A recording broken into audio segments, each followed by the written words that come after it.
Hi వివోస్, welcome to walk with Shailu. ఈరోజు సామెత ఏంటంటే అన్నం ఉడికిందని చెప్పడానికి ఒక మెతుకు చాలు.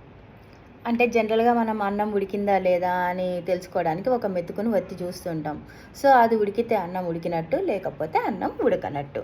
అలాగే ఒక మనిషి యొక్క స్వభావాన్ని గానీ, తన యొక్క వ్యక్తిత్వాన్ని గానీ తెలుసుకోవాలంటే తన మాటల్ని బట్టి గానీ, తన ప్రవర్తనని బట్టి గానీ మనం చెప్పేయొచ్చన్నట్టు.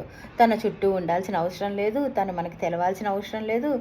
తనతోటి స్పెండ్ చేయాల్సిన అవసరం లేదు. తన మాటలు, తన ప్రవర్తనను బట్టి మనము ఆ మనిషి యొక్క లక్షణాన్ని, వ్యక్తిత్వాన్ని మంచివాడా, చెడ్డవాడా, భయస్థుడా, ధైర్యవంతుడా, లేకపోతే పిరికివాడా, ఇలాంటి అన్ని గుణగణాలు కానీ, మంచి చెడ్డలు కానీ ఏవైనా, నిజాయితీపరుడా కాదా అనేటువంటి విషయాలన్నీ మనము అన్నం ఉడికిందా లేదా అని ఒక మెతుకు చెప్పినట్టు తనని కూడా తన మాటల్ని బట్టి మనం చెప్పేయచ్చు.